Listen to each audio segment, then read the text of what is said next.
Hay personas que, a primera vista, parecen impecables. No en el sentido superficial, sino en algo más profundo, más difícil de cuestionar. Son amables, atentos, considerados. Dicen lo correcto en el momento exacto, reaccionan con una empatía casi perfecta, y parecen tener siempre una intención noble detrás de cada gesto. Son ese tipo de personas que los demás describen con facilidad, es increíble, siempre está para todos, no tiene maldad. Y sin embargo, hay algo. No es evidente. No es lógico. Pero está ahí. Es una sensación tenue, casi incómoda, que aparece en silencio. No grita, no acusa, no tiene argumentos claros. Es más bien como una ligera tensión en el cuerpo, una especie de incomodidad que no sabes explicar del todo. Como si algo no encajara, aunque todo parezca estar perfectamente en su lugar. Y lo más curioso es que esa sensación aparece antes que cualquier pensamiento. Antes de que puedas analizar, antes de que puedas justificar, antes de que puedas ponerle palabras. Tu cuerpo lo percibe primero. Pero no le haces caso. Porque todo lo demás dice lo contrario. Porque sería absurdo desconfiar de alguien que parece tan correcto, tan generoso, tan bueno. Sería injusto.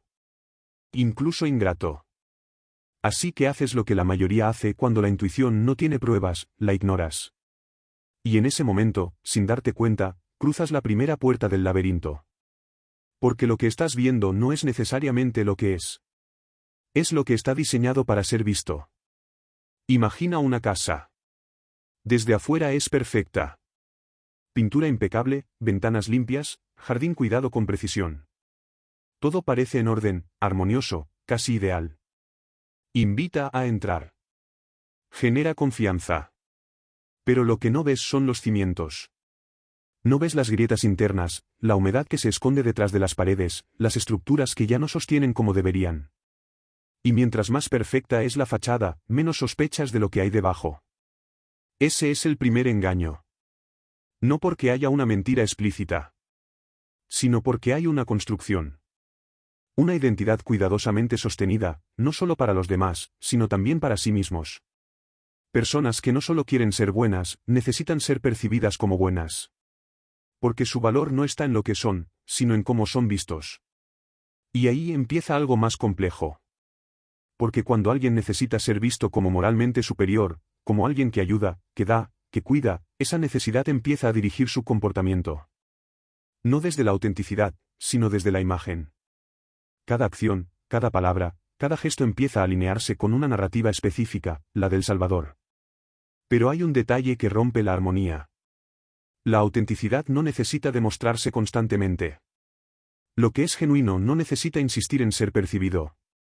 Y cuando alguien lo hace, cuando hay una repetición constante de su bondad, cuando cada acto parece tener un testigo, cuando cada gesto viene acompañado de una narrativa que lo resalta, algo empieza a sentirse extraño. No porque el acto sea negativo, sino porque hay algo detrás que no termina de ser claro. Es como ver a un depredador camuflado entre la multitud. No porque esté atacando, no porque esté mostrando agresión, sino porque su forma de moverse, de observar, de posicionarse, tiene una intención que no coincide del todo con lo que aparenta. Pero de nuevo, no lo puedes probar. Solo lo sientes. Y en ausencia de pruebas, la mente hace lo que mejor sabe hacer, racionaliza. Te dices que tal vez estás siendo desconfiado, que tal vez es tu experiencia pasada la que te hace ver cosas donde no las hay, que no todo el mundo tiene una segunda intención. Y eso es cierto. No todo el mundo la tiene. Pero algunos sí. Y el problema no es que existan. El problema es que son difíciles de detectar. Porque no operan desde la agresión directa. Operan desde la ambigüedad. Desde una neblina emocional que difumina las señales, que suaviza las inconsistencias, que hace que cada pequeña incomodidad parezca exagerada. Y en esa neblina, tu percepción empieza a dudar de sí misma. Empiezas a preguntarte si estás interpretando mal. Si estás siendo injusto. Si estás viendo algo que no existe. Y mientras dudas, la fachada se fortalece. Porque la duda es el terreno perfecto para que la imagen se mantenga intacta. No necesitas confiar plenamente. Solo necesitas no desconfiar lo suficiente. Y eso es exactamente lo que ocurre. Sigues interactuando, sigues observando, sigues recibiendo gestos que, en apariencia, son positivos. Pero algo no se siente completamente bien. Hay pequeños momentos, casi imperceptibles, donde la máscara parece moverse ligeramente. Un comentario que no encaja del todo, una reacción que se siente fuera de lugar, una mirada que no coincide con las palabras. Son detalles. Pero los detalles importan. Porque son las grietas en la fachada. El problema es que no duran lo suficiente como para ser analizados. Aparecen y desaparecen. Y justo cuando estás a punto de cuestionarlos, algo vuelve a encajar. Una sonrisa. Un gesto amable. Una acción que reafirma la narrativa inicial. Y entonces dudas otra vez. Ese vaivén es lo que te atrapa. No es la maldad evidente. Es la inconsistencia sutil. Porque tu mente no está diseñada para desconfiar de lo positivo. Está diseñada para acercarse a ello. Y cuando algo parece positivo, pero no lo es del todo, entras en un conflicto interno. Una parte de ti percibe la incongruencia. Otra parte se aferra a la imagen. Y en medio de esas dos fuerzas, aparece la confusión. Esa confusión no es debilidad. Es una respuesta natural a una señal ambigua. Pero en este contexto, se convierte en una herramienta. Porque mientras estás confundido, no estás actuando. No estás poniendo límites. No estás cuestionando. Solo estás observando y adaptándote. Y eso le da tiempo a la fachada para consolidarse. Para volverse creíble. Para convertirse en la versión dominante de la realidad. Hasta que llega un punto en el que incluso si algo no encaja, lo descartas automáticamente. Porque ya has invertido en la idea de que esa persona es buena. Y cambiar esa percepción implicaría aceptar que algo no era como parecía. Y eso, no es fácil. Porque no solo cambia la forma en la que ves a esa persona. Cambia la forma en la que confías en tu propio juicio. Por eso, muchas veces, el primer paso no es detectar al otro. Es reconocer esa incomodidad inicial. Esa señal sutil que aparece antes de cualquier explicación. Esa sensación que no tiene argumentos, pero que insiste. Porque ahí, es donde empieza todo. No en lo evidente. Sino en lo que apenas se percibe. Y si ignoras esa señal lo suficiente, la neblina se vuelve más densa. La fachada más sólida. Y la verdad, más difícil de ver. Pero esa es solo la superficie del laberinto. Porque lo que viene después ya no es solo percepción. Es estrategia. Una forma mucho más calculada de construir confianza, de generar deuda, de asegurarse de que cuando finalmente algo no encaje, tú seas el último en cuestionarlo. Y ahí es donde la historia se vuelve más compleja. Porque lo que parece bondad empieza a tener un precio. Vamos a entrar ahora en ese terreno. El lugar donde los favores no son regalos, sino inversiones. Hay un momento en el que la bondad deja de sentirse ligera. No ocurre de golpe, no hay un evento claro que marque el cambio. Es más bien una acumulación silenciosa, una suma de gestos que, en apariencia, son positivos, pero que empiezan a generar una sensación extraña. Como si cada favor recibido tuviera un peso invisible, como si cada acto de ayuda viniera acompañado de algo que no se dice, pero que se siente. Al inicio, no lo cuestionas. ¿Por qué lo harías? Alguien está siendo amable contigo, está presente, te apoya, te escucha, te ofrece cosas que otros no ofrecen. Y en un mundo donde la mayoría de las relaciones son superficiales o distantes, ese tipo de atención se percibe como algo valioso. Como algo que no deberías desaprovechar. Así que aceptas. Aceptas la ayuda, aceptas el tiempo, aceptas la cercanía. Y cada vez que lo haces, algo se construye. No en el vínculo visible, sino en un nivel más profundo, más estructural. Se construye una especie de cuenta emocional. No es explícita, no hay números, no hay acuerdos formales. Pero está ahí. Y crece. Ese es el inicio del mercado de los favores. Un lugar donde nada es completamente gratuito, aunque se presente como tal. Donde cada gesto tiene una función, aunque no se declare abiertamente. Donde la ayuda no es solo ayuda, es inversión. Porque hay personas cuya forma de vincularse no se basa en el intercambio genuino, sino en la acumulación estratégica de valor percibido. No ayudan solo por ayudar. Ayudan para posicionarse. Para construir una imagen. Para convertirse en alguien necesario.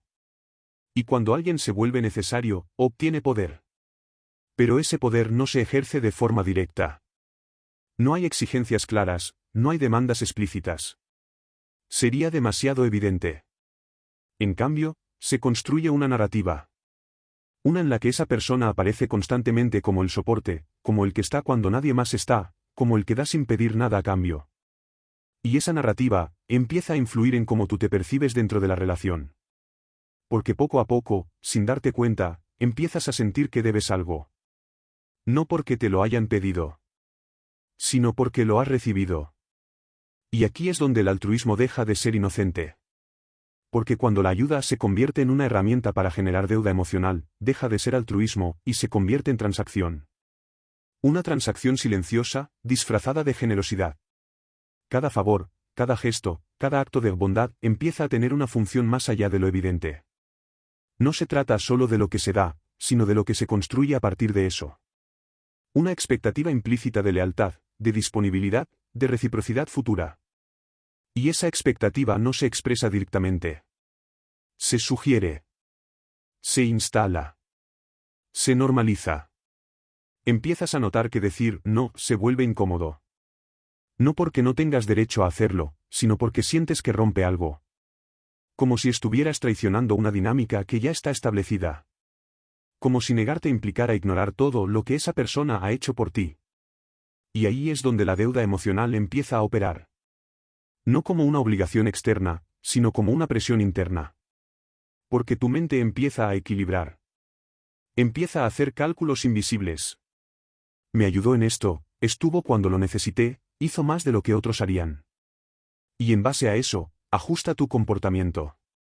Cedes más, aceptas más, toleras más. No porque quieras, sino porque sientes que debes. Y esa sensación de deuda es una de las herramientas más poderosas en este tipo de dinámicas. Porque no necesita imponerse. Se activa sola. Pero hay algo más que ocurre en paralelo. Mientras tú empiezas a sentirte en deuda, la otra persona empieza a construir una identidad muy específica, la del Salvador. Ese es el núcleo del narcisismo comunal. No es el narcisismo evidente, el que busca atención directa, admiración constante o validación explícita. Es más sofisticado. Más difícil de detectar. Porque se presenta como lo opuesto, como alguien que da, que cuida, que se sacrifica por los demás. Pero en el fondo, la necesidad es la misma. Ser visto. Ser reconocido.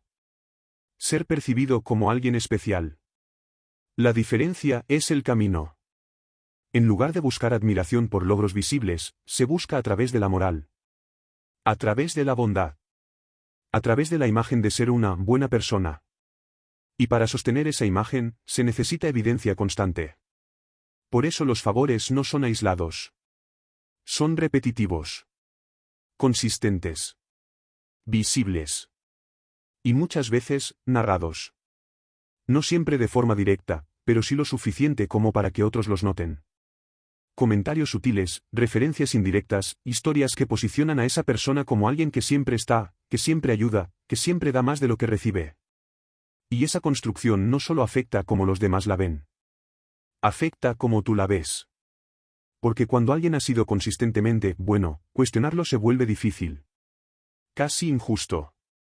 Empiezas a sentir que no tienes derecho a dudar, que no sería correcto poner límites, que sería desagradecido señalar algo que no encaja. Y ahí es donde la trampa se cierra. Porque ya no estás evaluando la relación desde el presente. La estás evaluando desde la acumulación. Desde todo lo que esa persona ha hecho, desde todo lo que representa, desde la imagen que ha construido. Y esa imagen, pesa. Pesa tanto que incluso cuando algo no se siente bien, lo descartas. Porque no encaja con la narrativa. Porque no coincide con la versión que has aceptado como real. Pero la realidad no siempre es coherente. Y las personas que operan desde esta lógica saben exactamente cómo manejar esa incoherencia. No la eliminan. La dosifican. Pequeños momentos de incomodidad, seguidos de grandes gestos de generosidad. Señales confusas, compensadas con actos que refuerzan la imagen positiva. Es un equilibrio constante entre lo que se da y lo que se oculta. Y en ese equilibrio, tú te adaptas. Aprendes a ignorar lo que no encaja. Aprendes a enfocarte en lo que sí. Aprendes a mantener la narrativa. Porque romperla implicaría algo más que cambiar tu percepción.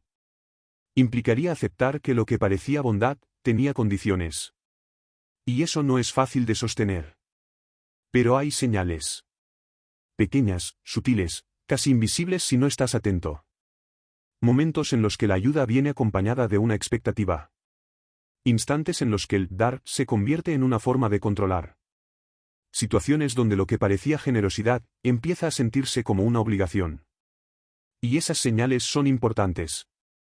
Porque son las primeras grietas en el mercado. El lugar donde puedes empezar a ver que no todo lo que se da es libre. Y que no toda bondad es inocente. Pero lo más complejo aún no ha aparecido. Porque hasta ahora, lo que has visto puede parecer ambiguo, incluso justificable. Podrías pensar que son malentendidos, diferencias de percepción, interpretaciones exageradas. Y ahí es donde entra la siguiente capa. Una mucho más precisa.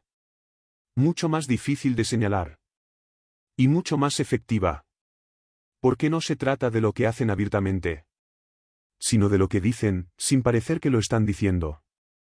El momento en el que la bondad empieza a tener un filo. El instante en el que la miel empieza a tener veneno. Y cuando eso ocurre, la confusión ya no es una posibilidad. Se convierte en el terreno donde todo se distorsiona. Hay un punto en el que ya no puedes señalar algo con claridad, pero tampoco puedes ignorarlo. No es un ataque directo, no es una agresión evidente, no es algo que puedas repetir en voz alta sin que pierda fuerza. Es más sutil que eso. Es una frase que parece inofensiva, un comentario que se desliza con ligereza, una broma que provoca risa en los demás, pero que en ti deja una sensación distinta. Una incomodidad breve. Un silencio interno. Una duda que no sabes cómo nombrar. Y lo más desconcertante es que ocurre en momentos donde, en teoría, todo está bien. No hay conflicto, no hay tensión visible, no hay razones para estar a la defensiva. Y sin embargo, algo se activa. Como si una parte de ti detectara una intención que no coincide del todo con la forma en la que se presenta. Ese es el veneno en la miel. No llega como un golpe. Llega envuelto. Disfrazado de cercanía, de confianza, de humor. Porque lo que lo hace efectivo no es la intensidad, es la ambigüedad. Frases como, te lo digo porque me importas, no te lo tomes a mal, solo estoy siendo honesto, funcionan como amortiguadores. Preparan el terreno para que lo que viene después no sea percibido como una agresión, sino como algo aceptable, incluso necesario. Y cuando el comentario llega, ya no lo recibes con claridad, sino con una predisposición a justificarlo. Tal vez es verdad. Tal vez exagero. Tal vez soy demasiado sensible. Y en ese, tal vez, el mensaje se instala. No porque sea contundente, sino porque no puedes rechazarlo del todo. Esa es la clave. No buscan herirte de forma abierta. Buscan generar una duda interna. Una pequeña fisura en tu percepción de ti mismo. Algo que no puedas negar completamente, pero que tampoco puedas confirmar con certeza. Y esa fisura, repetida en el tiempo, empieza a expandirse. Son microagresiones. Pero no en el sentido evidente. No son insultos directos. Son deslizamientos. Pequeñas desvalorizaciones que se presentan como observaciones neutrales o bromas ligeras. Comentarios sobre tu forma de hablar, de vestir, de reaccionar, de pensar. Nada lo suficientemente fuerte como para confrontar, pero lo suficientemente constante como para afectar. Y cuando intentas señalarlo, ocurre algo aún más desconcertante. La negación plausible. No era mi intención, lo estás malinterpretando, era solo una broma, no puedes tomarte todo tan en serio. Y en ese momento, la conversación cambia de dirección. Ya no se trata de lo que se dijo. Se trata de cómo tú lo recibiste. El foco se desplaza. La responsabilidad se mueve. Y tú pasas de ser quien percibe algo incómodo, a ser quien tiene que justificar por qué se siente así. Y eso genera un conflicto interno profundo. Porque una parte de ti sabe que algo no está bien. Pero otra parte empieza a cuestionar esa percepción. ¿Y si estoy exagerando? ¿Y si realmente no fue para tanto? ¿Y si el problema soy yo? Esa es la disonancia cognitiva en su forma más silenciosa. No aparece como una contradicción evidente. Aparece como una duda constante. Una fricción interna entre lo que sientes y lo que te dicen que deberías sentir. Y para resolver esa fricción, tu mente hace ajustes. No en la realidad externa. En tu interpretación. Empiezas a minimizar lo que te afecta, a justificar lo que te incomoda, a reinterpretar lo que no encaja.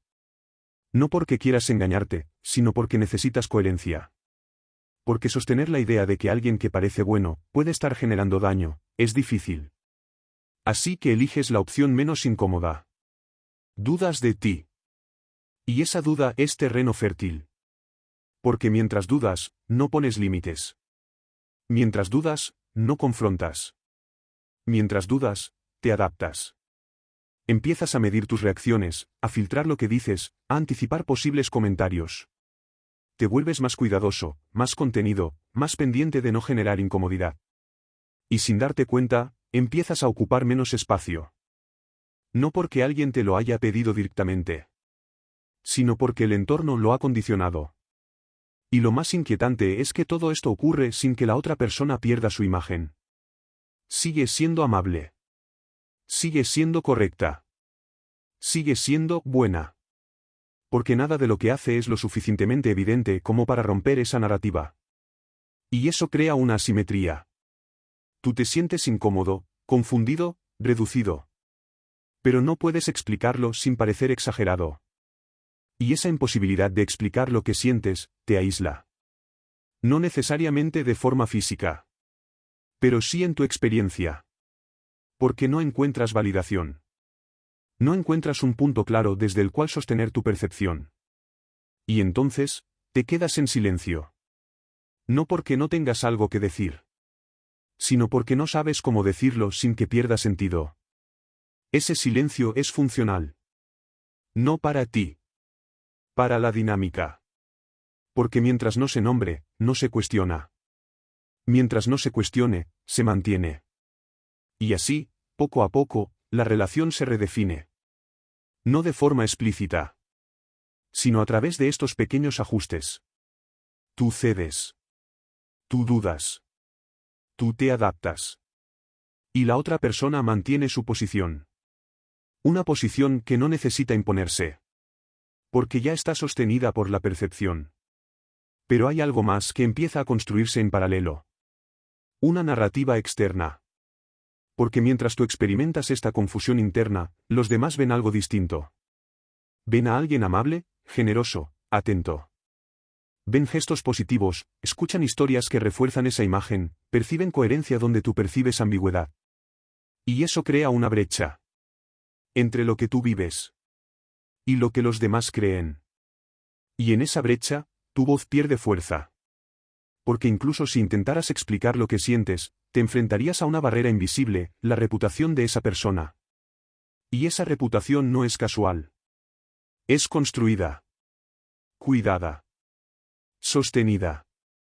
Porque no solo se trata de cómo te percibe a ti. Se trata de cómo lo perciben los demás. Y cuando esa percepción es sólida, cuestionarla tiene un costo. El riesgo de no ser creído. El riesgo de ser visto como conflictivo. El riesgo de convertirte en el problema. Y ahí es donde el laberinto se vuelve más complejo. Porque ya no estás lidiando solo con lo que ocurre entre dos personas.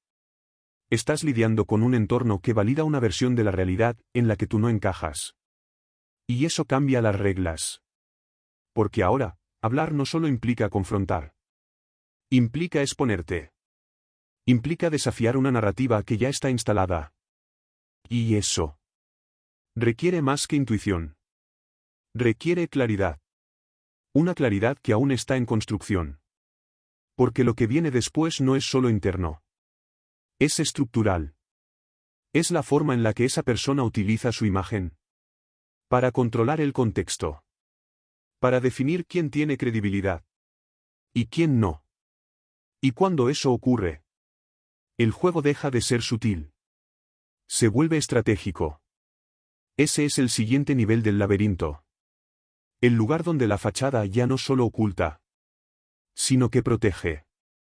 ¿Y dónde salir? Implica enfrentarte no solo a una persona, sino a toda una percepción construida alrededor de ella. Hay un punto en el que ya no estás lidiando solo con una persona, sino con una imagen. Y no cualquier imagen, sino una cuidadosamente construida, reforzada en múltiples contextos, validada por otros y repetida hasta volverse incuestionable. Es la reputación de alguien que, ante los ojos de los demás, no solo es bueno, es ejemplar. Y esa imagen no es casual. Es sostenida, alimentada, protegida. Porque cuando alguien ha invertido tanto en ser percibido como moralmente superior, como alguien íntegro, generoso, casi incuestionable, esa percepción se convierte en su mayor herramienta. No necesita imponerse con fuerza. No necesita controlar de manera directa. Le basta con existir dentro de ese rol. Ese es el monopolio de la virtud. Un espacio donde una sola narrativa domina, donde una sola versión de la realidad se considera válida, y donde cualquier intento de cuestionarla se percibe automáticamente como sospechoso. Porque cuando alguien ha sido consistentemente visto como buena persona, todo lo que haga se interpreta bajo ese filtro. Sus errores se minimizan, sus contradicciones se justifican, sus acciones se reinterpretan de forma positiva. Y eso crea un entorno donde la crítica no solo es difícil, es casi imposible. Pero lo más inquietante es que este entorno no se construye solo hacia afuera. También te incluye a ti. Porque mientras tú experimentas la confusión, las microagresiones, la incomodidad que no puedes nombrar del todo, los demás ven otra cosa. Ven a alguien amable, atento, presente. Escuchan historias que refuerzan esa imagen, observan gestos que parecen coherentes con ella, reciben versiones cuidadosamente editadas de la realidad. Y poco a poco, esa percepción colectiva se vuelve más fuerte que tu experiencia individual. Empiezas a sentir que hay una distancia entre lo que tú vives y lo que los demás creen. Y esa distancia no es neutral. Te deja en una posición vulnerable. Porque si decides hablar, si decides señalar algo, si decides expresar lo que estás percibiendo, no solo estás compartiendo una experiencia. Estás desafiando una narrativa que ya está instalada. Y eso tiene consecuencias. No siempre visibles. No siempre inmediatas. Pero reales. Empiezas a notar pequeños cambios. Comentarios sutiles, miradas distintas, una ligera duda en la forma en la que los demás te perciben. No es rechazo directo, no es confrontación abierta. Es algo más difuso. Como si tu versión de los hechos no terminara de encajar del todo con lo que los demás esperan escuchar. Y en ese espacio, tu voz pierde fuerza. No porque no tenga valor, sino porque compite con algo que ya ha sido validado muchas veces. Y eso genera una presión silenciosa. La presión de no incomodar. La presión de no parecer conflictivo. La presión de no romper la armonía aparente. Y bajo esa presión, muchas veces eliges callar. No porque no tengas algo que decir, sino porque anticipas lo que puede pasar si lo haces. Y ese silencio, no es vacío. Es funcional. Porque mantiene intacta la imagen. Y esa imagen, a su vez, protege a la persona. Porque en este tipo de dinámicas, la reputación no es solo un reflejo. Es un escudo. Un escudo que absorbe cualquier señal que no encaje, que neutraliza la crítica, que convierte la duda en sospecha hacia quien la expresa. Y ahí es donde ocurre algo aún más complejo. La inversión de roles. Porque en el momento en que intentas poner palabras a lo que estás viviendo, puedes empezar a ser percibido como exagerado, sensible, incluso injusto. No porque lo seas, sino porque tu narrativa no coincide con la dominante. Y cuando eso ocurre, el foco se desplaza. Ya no se trata de lo que estás señalando. Se trata de ti. De tu reacción. De tu forma de interpretar. De tu sensibilidad. Y sin darte cuenta, pasas de ser quien percibe una incoherencia, a ser quien tiene que defender su propia percepción. Ese es uno de los movimientos más eficaces dentro del laberinto. No niega directamente tu experiencia. La diluye. La pone en duda. La rodea de suficiente ambigüedad como para que pierda claridad. Y en ese proceso, tú empiezas a cuestionarte. No solo lo que sientes, sino si tienes derecho a sentirlo. Si estás siendo justo. Si estás viendo algo que realmente está ahí. Y esa duda, te aísla. No necesariamente de forma física. Pero sí en lo emocional. Porque ya no encuentras un punto externo que valide lo que estás viviendo. Y sin validación, tu percepción empieza a fragmentarse. Te vuelves más cauteloso, más reservado, más inclinado a guardar lo que sientes en lugar de expresarlo. Y en ese silencio, la dinámica se consolida aún más. Porque no hay resistencia visible. No hay confrontación. No hay ruptura. Solo una adaptación progresiva. Y mientras tú te adaptas, la otra persona continúa operando dentro de su rol. Sigue siendo vista como alguien confiable, como alguien que da, como alguien que no haría daño. Y esa percepción se refuerza con cada interacción, con cada historia compartida, con cada gesto visible. Es un sistema cerrado. Donde la imagen se alimenta a sí misma. Donde cada nueva evidencia se interpreta en función de lo que ya se cree. Y en ese sistema, cuestionar no solo es difícil. Es arriesgado. Porque implica ir en contra de una corriente que ya tiene dirección. Y esa corriente no necesita ser agresiva. Solo necesita ser constante. Pero hay algo que no encaja del todo.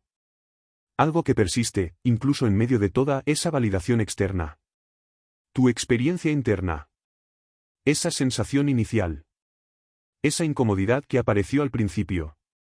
Esa señal que no tenía palabras, pero que no desapareció. Porque aunque todo a tu alrededor parezca confirmar una versión distinta, tu sistema sigue registrando lo que ocurre. Sigue detectando las incongruencias, los matices, los momentos en los que algo no coincide. Y esa persistencia es importante. Porque es lo único que no ha sido completamente absorbido por la narrativa externa. Es lo único que aún puede darte una referencia. Pero para que esa referencia tenga valor, necesitas hacer algo que va en contra de todo lo que se ha construido hasta ahora. Necesitas validar tu propia percepción. No desde la reacción. Sino desde la claridad. Necesitas reconocer que lo que sientes no es un error, no es una exageración, no es una falla en tu interpretación. Es una señal. Una señal que ha sido ignorada, cuestionada, diluida, pero que sigue ahí. Y cuando empiezas a darle espacio a esa señal, algo cambia. La neblina empieza a disiparse. La fachada pierde fuerza. La narrativa externa deja de ser la única referencia. Y por primera vez en mucho tiempo, empiezas a ver con más precisión. No porque todo se vuelva evidente de golpe. Sino porque dejas de filtrar la realidad a través de una imagen. Empiezas a observar patrones, no momentos aislados. Empiezas a notar coherencias, no solo gestos visibles. Empiezas a conectar lo que antes parecía inconexo. Y en ese proceso, la figura cambia. Ya no es solo alguien bueno. Es alguien complejo. Alguien que opera con una lógica específica. Alguien cuya bondad tiene estructura. Y cuando ves esa estructura, algo se rompe. No de forma violenta. Pero sí definitiva. Porque ya no puedes no verlo. Y ese ver es el inicio de la salida. Pero salir no es inmediato. Porque aunque la claridad aparece, la dinámica aún tiene fuerza. Aún hay vínculos, aún hay hábitos, aún hay emociones que no se disuelven solo con entender. Y ahí es donde comienza el último tramo del laberinto. El más desafiante. Porque ya no se trata de detectar. Se trata de actuar. De sostener tu percepción. De proteger tu espacio. De reconstruir tu referencia interna sin depender de la validación externa. Y eso requiere algo más que comprensión. Requiere decisión. La decisión de dejar de adaptarte a una fachada. Y empezar a derrumbarla. No hacia afuera. Sino dentro de ti. Ese es el siguiente paso. El momento en el que dejas de dudar de lo que ves. Y empiezas a elegir en función de eso. Y ahí es donde todo cambia. Hay un momento en el que ya no puedes volver a no saber lo que sabes. No porque todo se haya vuelto evidente de repente, sino porque algo dentro de ti dejó de negociar con la duda. Es un punto silencioso, casi íntimo, donde la confusión pierde terreno y la claridad, aunque todavía frágil, empieza a sostenerse por sí sola. Y en ese instante, derrumbar la fachada deja de ser una confrontación externa, y se convierte en una decisión interna. Porque durante todo este tiempo, la batalla no fue solo con la otra persona. Fue contigo. Con tu percepción. Con tu intuición. Con esa voz que al inicio era apenas un susurro, pero que nunca desapareció del todo. Y ahora, esa voz necesita algo que no le diste antes. Validación.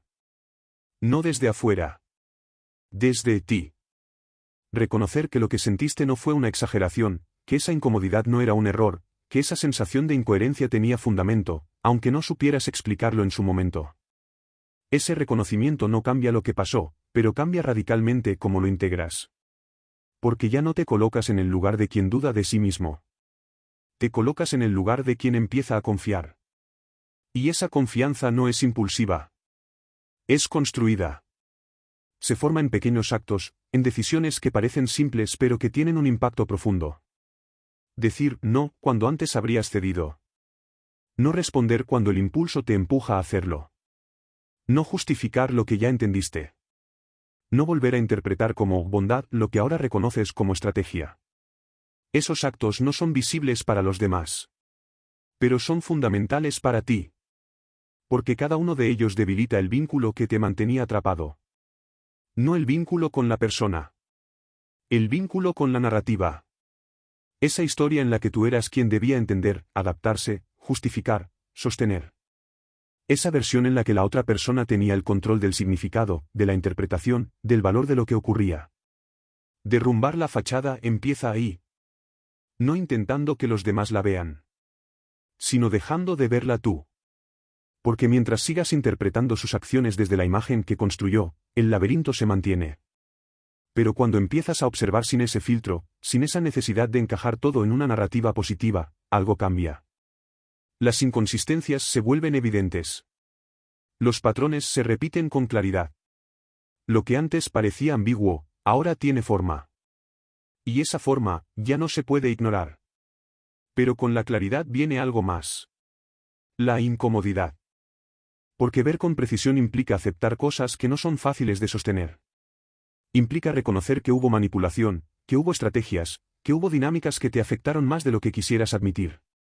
Y también implica aceptar algo aún más difícil, que participaste en ese sistema. No como responsable. Pero sí como parte.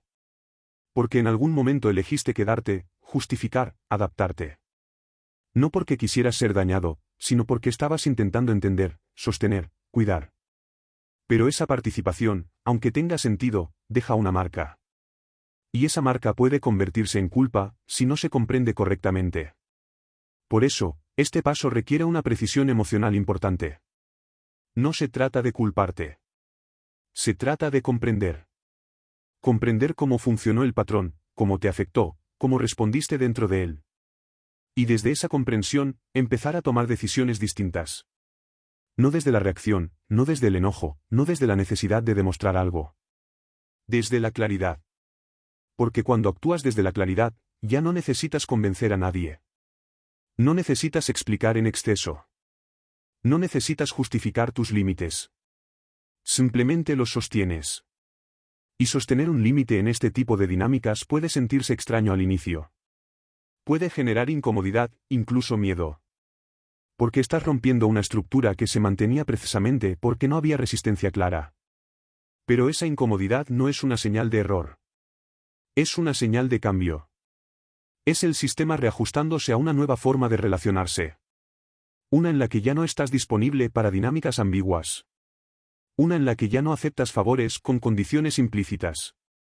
Una en la que ya no participas en conversaciones que te reducen, aunque estén disfrazadas de humor. Y en ese cambio, algo empieza a reorganizarse. Tu energía. Tu atención. Tu forma de vincularte. Empiezas a notar que ya no necesitas tanto de afuera para sentir estabilidad. Que puedes estar en calma sin depender de la aprobación constante, sin esperar validación, sin anticipar reacciones. Y esa calma, aunque al inicio parezca menos intensa, tiene una cualidad que antes no estaba presente. Es sostenida. No depende de picos. No depende de estímulos. No depende de alguien más. Y eso transforma la forma en la que te relacionas. Porque cuando ya no necesitas sostener una imagen, puedes empezar a buscar coherencia. Coherencia entre lo que ves, lo que sientes y lo que haces. Y desde ahí, las relaciones cambian. No porque el mundo sea diferente, sino porque tú estás observando desde otro lugar. Uno más claro. Más firme. Más alineado contigo. Y en ese lugar, las fachadas pierden poder. No porque desaparezcan, sino porque ya no te atrapan. Puedes verlas. Reconocerlas. Y elegir no entrar. Eso es derrumbar la fachada. No destruir al otro, sino dejar de sostener la ilusión. Y cuando haces eso, algo se libera.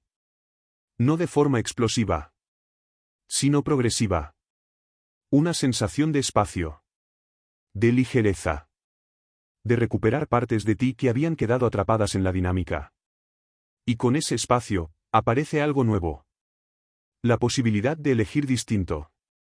No desde el miedo. No desde la necesidad. Sino desde la conciencia. Y esa conciencia es el verdadero punto de salida. Porque el laberinto no desaparece. Sigue existiendo. Pero ya no estás perdido dentro de él. Ahora puedes verlo desde afuera. Entender sus caminos. Reconocer sus trampas. Y sobre todo, evitar entrar de nuevo. Y si algo de esto resonó contigo, si en algún momento sentiste que estas palabras describían algo que has vivido o estás viviendo, entonces ya diste el primer paso. Porque ver la dinámica es lo que rompe el hechizo. Y si quieres seguir explorando estos mecanismos, si quieres aprender a identificar lo que no siempre es evidente, suscríbete al Laberinto Mental. Porque entender la mente no es solo un ejercicio intelectual. Es una forma de protegerte. Y a veces, es la única forma de salir.